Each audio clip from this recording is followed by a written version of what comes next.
Welcome to Legacy Conversations, a channel where we preserve military memories and history.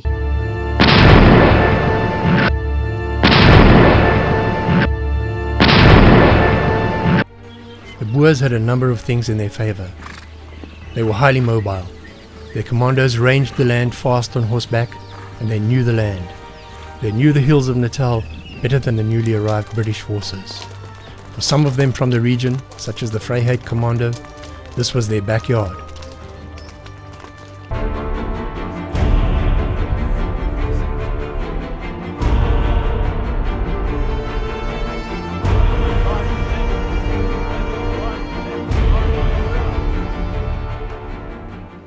Warren's slow and visible progress below their positions gave the Boers the time they needed to get messages to all the commandos. Louis Botha planned his gun emplacements carefully, concealing the few artillery pieces he had well. He had only 7 15-pounders and 2 1-pounder pom-poms against at least 50 British guns. The Boer reporters did their job of uniting the commandos with fast and open communication lines and coded messages.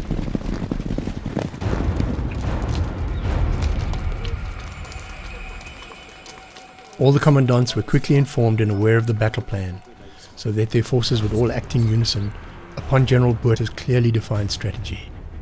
Botha, seeing the mass troop movements toward the Speenkop area, had called in as many commandos as he could, including the crack Carolina Commando, as well as the Pretoria, Heidelberg, Ermelo, Krugersdorp and Vryheid commandos. Welcome to Legacy Conversations, a channel where we preserve military memories and history. Big time, big time. Rudy, gaan ons oorlog toe. I'm ready for the Anglo-Boer War. You tell us all about that, please, sir. Fossie, thank you so much. Again, just to elaborate on doing national service. I don't know a lot about guns, but this is a Martini Henry, and this was used during the Anglo-Boer War. And I've just finished a documentary about Dani Tron about a month ago. And this was the rifle Dani used. Now, in Kimberley, there were also a military base called the Dani Tron Regiment. And those were the guys that actually, before an attack took place on a certain military base, they had to go there and to see what the situation are, without being noticed, and then obviously bringing a report back before that military base is attacked. I've been doing Anglo-Boer War documentaries for the past 30 years. I was a radio DJ at Radio Pretoria, and I started to get involved, regarding the Boer heritage and things that we were never told about the Boer folk history, in South Africa. So part of my things that I do is I go and help and clean up concentration camp sites, Boer War memorials, doing Anglo-Boer War tours, whether it is in Natal in South Africa or going down to the Northern Cape, Kimberley, that area, to go and show people, where the battle actually took place and the reason for the battle. And obvious, the main thing is telling the truth of really what happened, in South Africa.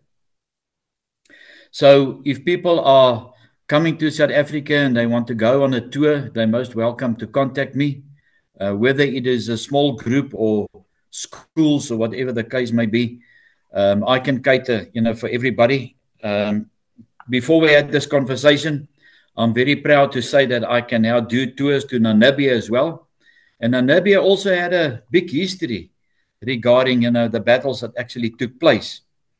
One thing that are now a main issue is the Boer prophet called Siener van Rensburg. He was part of the Anglo-Boer War, and he never carried a rifle. He only carried his Bible during that time. So many of the Boer generals actually came to see him and ask, what do you see in future? One incident happened with General Delarey, who went to go and see Siener van Rensburg, and he was told, if you now go down to a place called Tweebos, which is in the Western Transvaal, there's a big British garrison on their way, towards Klerksdorp. And if you go there now and you wait for them, you are going to, shoot a lot of British, which actually happened at Tweebos. And month end, I'm going to do another documentary. But for the past 30 years, we were so misled regarding what actually happened during the Anglo-Boer War. During school also, I was never told about the concentration camps, which was a big history of part of the Boer folk in South Africa. And if I have to tell you now, there were 146 British concentration camps in South Africa. It's unbelievable, but there was 146 British concentration camps in South Africa. The Germans were never, the inventors of concentration camps. It was the British that, was the inventors, of the concentration camps. And all our years, we were told that there was only 26,000 Boer women and children killed during the Second Anglo-Boer War, which is totally untrue. I have in my possession a book with 34,000 Boer women and children with their names, their initials, the farm that they were apprehended, which concentration camp they were put into, the age of that person, and what was the cause of death. So I was very proud. It took me 7 years, obvious with my wife, looking to see if we can find some of these places. And I did a 55-part documentary of 55 different women and children concentration camps in South Africa, of the 146 that there was in our country. I did a documentary about 2 years ago about the St. Helena Boer prisoners of war. Now, St. Helena is about 3,500 kilometers from Cape Town. And that to me was a highlight of, all the places I visited and filming, those places during the Anglo-Boer War. On the island, there were 6,000 Boer prisoners of war and over 700 boys under the age of 15 years. They have a huge cemetery in St. Helena. There's 180 prisoners of war that died in that camp. And let me tell you, I even get cold shivers if you stand there. And that was when the war started. The last time he actually greeted his wife and children, and he said, we have to go to war to fight for our freedom and die on an island, so far away. But there's a lot of things going on in South Africa regarding, cleaning up the places. A fellow friend of mine, Okkie, I forgot his surname now, he's in Vereniging. He also now goes around, and clean up these places of interest and doing tours to show people what actually happened, during the Anglo-Boer War.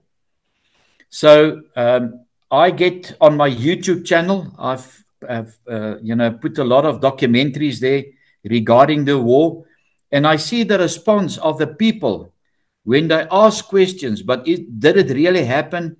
What was the cause, etc.? And it's so nice so that people in other countries now can really, hear the truth of, what happened and the atrocities the British did in South Africa when gold and diamonds were discovered here. In Kimberley also there's a concentration camps. And my question always is, what was, the De Beers part of the atrocities that happened in Kimberley? Many people, when they go and visit, it's every time when I go there and I look at that huge hole there where when diamonds were discovered, you know, and I see that hole as part of the greed with the British when they heard that golden diamonds are now in South Africa, and they came here and they landed ashore in Cape Town with 450,000 British troops against 60,000 Boers, you know, on the field. And when you visit these battlefields and you walk there, it's something else that I cannot explain to people. The experience when you go there, whether it's in the morning or late in the afternoon. One place that fascinates a lot of people when I take them to Magersfontein, which is 30 kilometers just outside Kimberley. When you stand there and you think that if you look over the battlefield, 2,000 British soldiers were killed there in a 3-day period during December. So obvious, doing my basic training in Kimberley, as cold as Kimberley gets so hot in the summertime as well. And, you know, the trenches the Boers had there, British thought they were on top of the, you know, the kopje, the hill. And meantime, they had trenches, you know, standing right, you know, with their heads and looking at them and shooting them like anything else there. 126 Boers died there. One of General Delarey's sons also died in that battle, you know, of Magersfontein. Don't know if you have any questions. When you were speaking about Siener, now I've watched your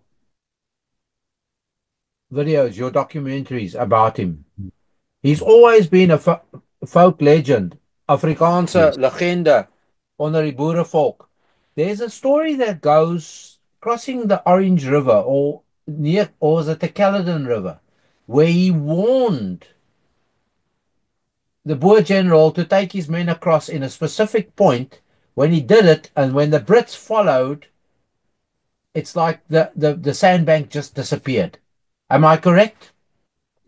You are correct. That happened at Colenso in Natal, where the British were on their way to Spioenkop. Now, I'm sure a lot of, you know, British people that ever visited the battlefields in South Africa, that's one place they go and they see. A huge battle took place, and that's one part of the tours I do, you know, going down to Natal. Spioenkop is a fascinating place. If you listen to how the battle actually took place there, when the fog disappeared, it was like, you know, 2-3 meters. Then you see this British, you know, soldier right in front of you, and then you start to shoot. Siener van Rensburg, you know, said in his prophecies that in years to come, you know, that he will be in the news again. There's a very well-known Boer general. I see him as a traitor, Jan Smuts. And the reason why I see him is Jan Smuts went to go and visit Siener van Rensburg at Ottosdal. I do tours to Ottosdal as well. It was during the election time between the Natte and the Sapper. That were the two political parties. He went to go and see Siener van Rensburg, and he asked him, what do you think, what is going to happen to my party? Are we going to win? And Siener van Rensburg told him, no, you are not going to win. And the reason for that is, you fought with your own people during the Anglo-Boer War. And for some other unknown reason, and I say it's about money, you walked over to the British. And that is where the separation actually started between the Afrikaners and the Boers. Although we speak, that's a thing, you know, that we can maybe talk once some other time, the difference between Boers and Afrikaners. Although we speak the same language, and we like rugby and we like braaivleis. We're not the same. We don't think the same. So Sina van Rensburg had a friend called Boy Moosman. And Boyd stayed on a farm past Schweizer-Reineke, which is also in the Western Transvaal. And he used to go on horseback 160 kilometers to Ottosdal to go and visit Sina. When he was visiting Sina, and Sina saw a vision, he actually wrote it down. So during that time, there was an Afrikaans newspaper called The Vaderland. And he used to send some of what Sina saw in the future. He used to send it to the newspaper, and he actually became very popular. Jan Smuts also knew, obviously been informed about Boy Moosman, and he sent Boy Moosman a letter to say, keep up the good work. But he sent his troops down to the farm of Boy Moosman to go and get hold of the books where the visions were written down, to get hold of it, because he now wanted to see what is going to happen in the future.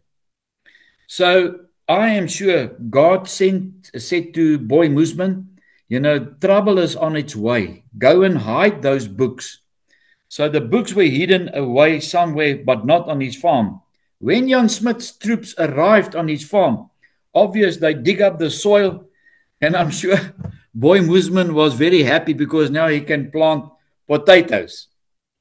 So Jan Smuts, died, and obviously Boy Moosman had one child, Nelly. What is her surname? Her name was Nelly. So the books were handed over, to Nelly. I have to give credit. There's one person in South Africa, Andries Raad, that did a thorough investigation about the visions of Sina van Rensburg. I have learned a lot, from him. Although we don't see eye to eye, I have to give him credit of the work that he did regarding Sina van Rensburg. We also have another writer in South Africa. I don't want to to mention his name, because for me, it's not worth, to mention his name. The problem is, he also wrote a lot of things about Sina van Rensburg, but it's so untrue. He actually made Sina van Rensburg a Nostradamus for things that are now going to happen, which till now never happened. Some of the stuff that Sina van Rensburg saw is now happening in South Africa. He said that a time will come that the trains will stood still. And now at this moment, if you go down to Braamfontein, which is not far from us, since COVID, over 800 passenger coaches haven't been moved from that site. So that was part of the visions that Sina van Rensburg saw. And it came true. Those coaches are standing dead still. There's only 2 passenger trains running at the moment in South Africa, and that's the Blue Train and Raufoss Rail. So what Sina saw, what is going to happen, obvious with the political party which is now into power. I mean, I don't have to say to you, the chaos South Africa is in at the moment, all over, small towns, don't operate. The sewage places are, pumps are stolen. The roads is full of potholes. It's just a terrible state. And Sina saw this in his visions. What is going to happen in South Africa, in the future? And when I take tours down to Ottosdal, part of the tour is visiting his grave. Let me tell you, when you stand at his grave, you get cold shivers. To think that during the Anglo-Boer War, with 450,000 British soldiers roaming the country, how on earth don't you have a rifle with you to defend yourself, but only the Bible? The faith he had in God is just unbelievable. Not far from there, where he stayed, there's a place called Visioenkoppie, where, many times he went there and he sat, and all these visions came to him. He was sitting there one afternoon and he saw that there's a big thunderstorm coming to his area. And about a week after that, a terrible storm came, killed over 200 of his sheep and cows that was there in the land. So it is sad that so little people, know about the real truth of Sienou van Rensburg. We now get a lot of, prophets in South Africa, but let me tell you, it's laughable. And what I cannot understand is people follow them. And then if it's not happening like they said it's going to happen, they think of another lie just to, to correct it. He was part of the Boer folk. I mean, if you look at General de Wet, where he fought the British, obvious we had traitors during the Anglo-Boer War.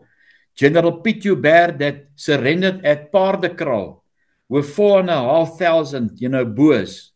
He did not wanted to listen to General de Wet to say, listen, but you have got to get away now from Roberts with his 10,000 British troops. But obvious now it's an echo. I'm a general. You're a general. Why do you want to tell me? I know. There's a beautiful place here in the Free State called Clarence. There's a small place called Surrender Hill. I call it Verraaiers-Koppie. During the Anglo-Boer War, there were a lawyer, Fanny Philonel, and a Boer commandant, Martinus Prinsloo. There were 3,500 Boers fighting the British between those mountains there. But slowly, not let the Boers know about this. They went to go and have a meeting with the British General Butler. And apparently, they were then given £8,000 to tell the Boers to surrender. With the message, if you surrender now, you can go back to your farms. You can carry on with your life, which was so untrue. Fossie, if you go there now, 125 years later, I will show you the spot.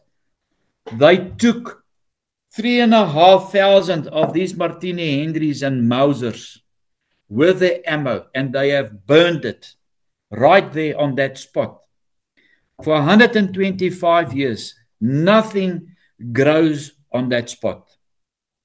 The terrible ordeal, because they were traitors, those Boers had to walk from Surrender Hill to Tennyson Station, which is about 120 kilometers.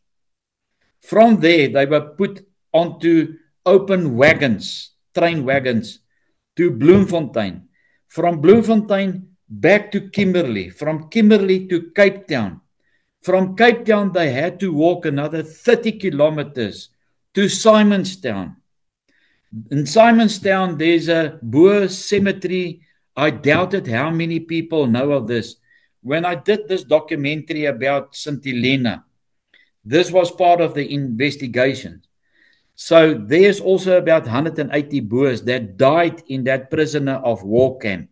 The other camp where the Boers were held were the Boers that surrendered at Paardeberg between Bloemfontein and Kimberley. So you can imagine the ordeal with those very dilapidated, flea-ridden, rat-ridden ships of the British. It took 2 weeks from Simonstown and from Cape Town to reach, St. Helena. What happened to those Boers that died on those ships?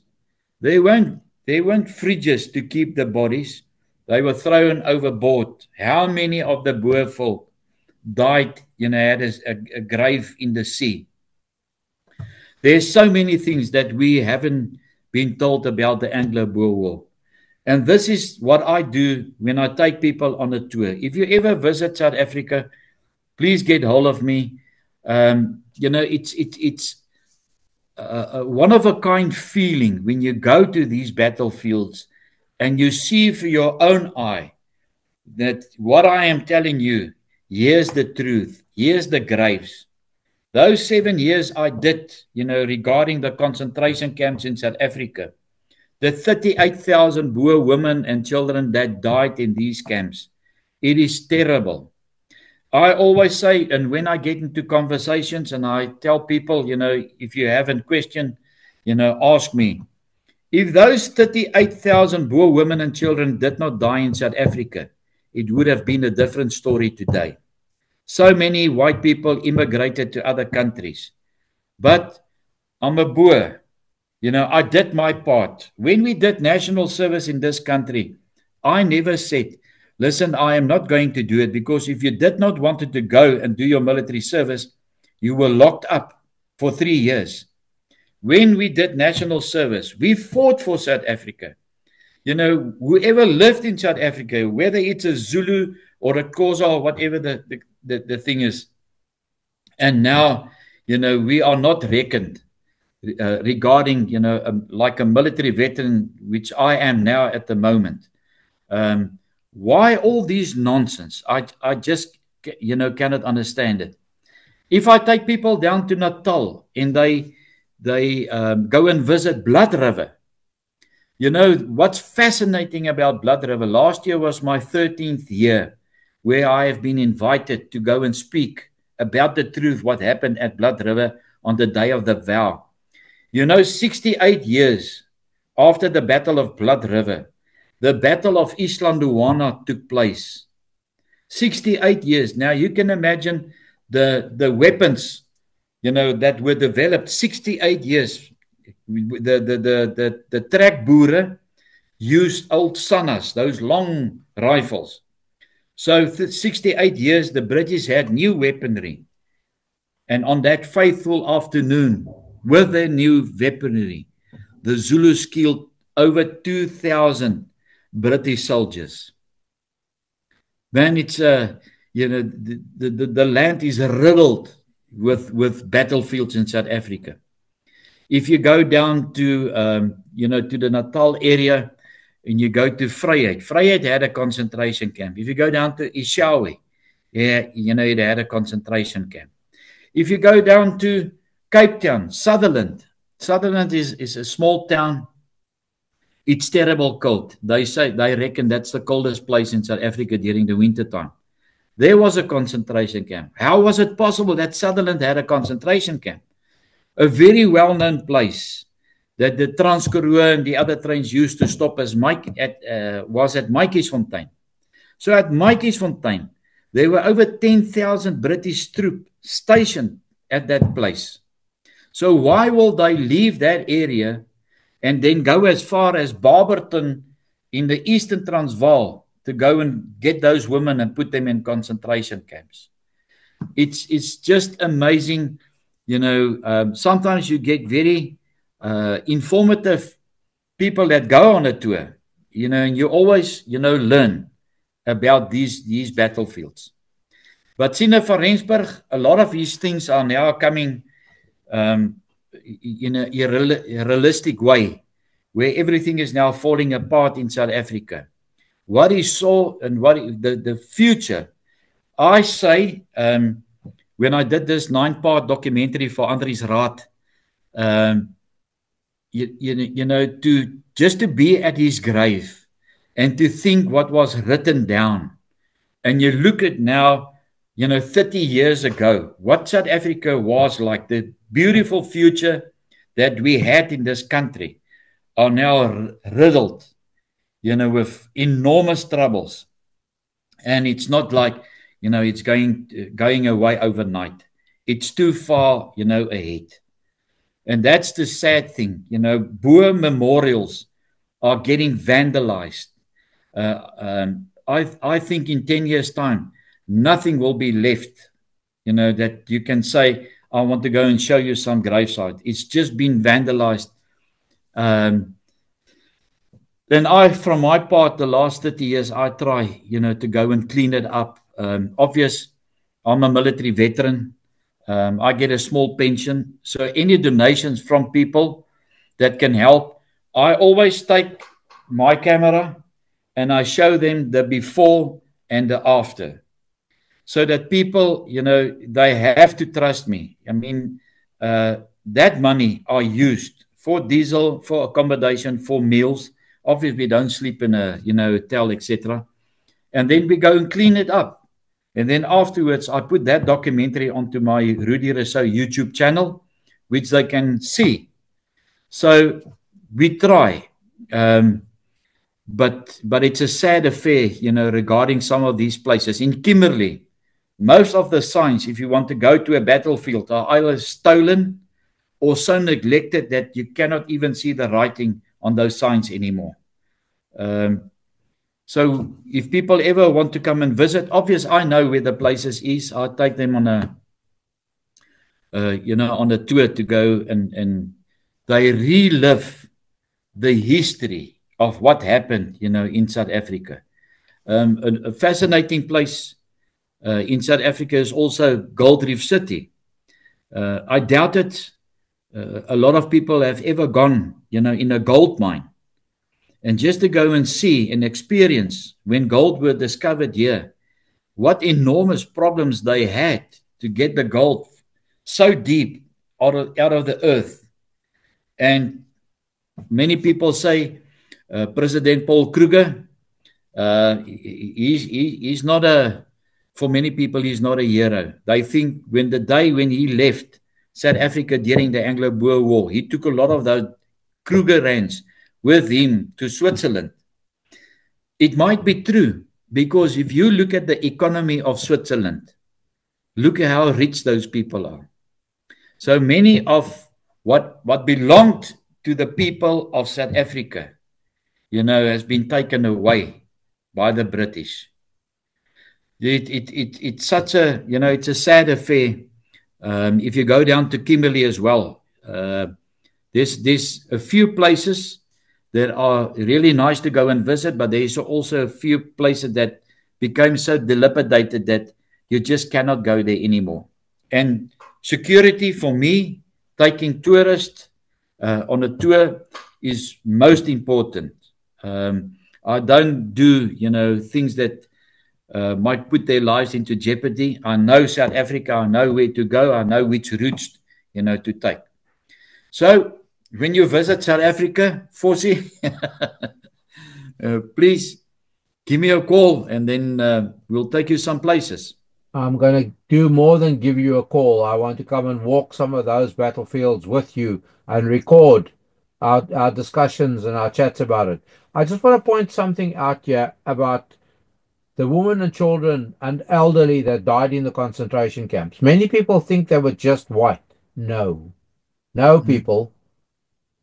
Our black countrymen died there too. So yes, take your racism away. South Africa is not a racist establishment per se. They died together in those concentration camps. Rudy, I just feel I've been looking forward to this for so long. People, ask your questions below. We will get Rudy back, I promise you. Go to his channel, ask your questions there. I will put in Rudy Rousseau. Just type in Rudy Rousseau, R-U-D-I-E, not R-U-D-I or R-U-D-Y. Rousseau, R-U-S-S-R-O-U-S-S-E-A-W. Have I got that right? No, it's R-O-U. Yes. Double S-E-A-U. I've got the French surname. Yeah. I've got a cousin by the name of Rousseau. Rousseau. Yeah, I still want to talk to him too, because there's a story for another day. Anyway, I thank you so much and thank your wife too for facilitating this meeting. People, ask your questions. Vra asseblief. Op Afrikaans of op Engels. We're doing this mostly in English for the simple reason that there's a vast international audience. Yeah. As Rudy has said, his YouTube channel, he's told me this, he doesn't get monetized because the content on his channel, like Legacy Conversations, we are not monetized. So anybody that can help, please. Fosse, I just want to say a lot of the Boer songs that we grew up with, we never knew that the theme of that song was written by somebody else overseas. And obviously the words were now translated into Afrikaans. So sometimes when I make a documentary, I use some of that music because it's applicable to that part or that scene. And then I get, I'm very grateful for YouTube allowing, for me to put, these documentaries on. But now then I get a notification, there's copyright on it. I never knew. And I've asked them on many occasions, do you have the proper right of these people? Or are they just earning money to telling YouTube, no, it's their song? I must also say people can send me an email. I have a lot of documentaries on YouTube. Obvious DVDs are not part of our lives anymore, but I can send whatever they are looking for, straight to their emails via, what's it called, WeTransfer, etc. So whether you are in Russia or in America or all over the world, I can send it, to them, which they can then obvious watch in the comfort of their home. And if they have questions, they're most welcome to ask. For sure. Rudy, thank you. I really, really enjoyed this. As I say, I've been looking forward to this for ages. We want to see you back, but we want you, Yes. Legacy Conversations folk out there, to support Rudy. Go to his channel, subscribe, help him that way. Please, folk, it's our history. It's South Africa's history. Rudy is doing exactly what Legacy Conversations does, is to capture history. That's what it is. But Rudy has the advantage of being in South Africa and knowing the actual physical locations and sites. Rudy, soos ons altyd hierso sê, until we chat again, God bless. Baie dankie, Fossie. Mooi bly. Totsiens. Edited by Fossie.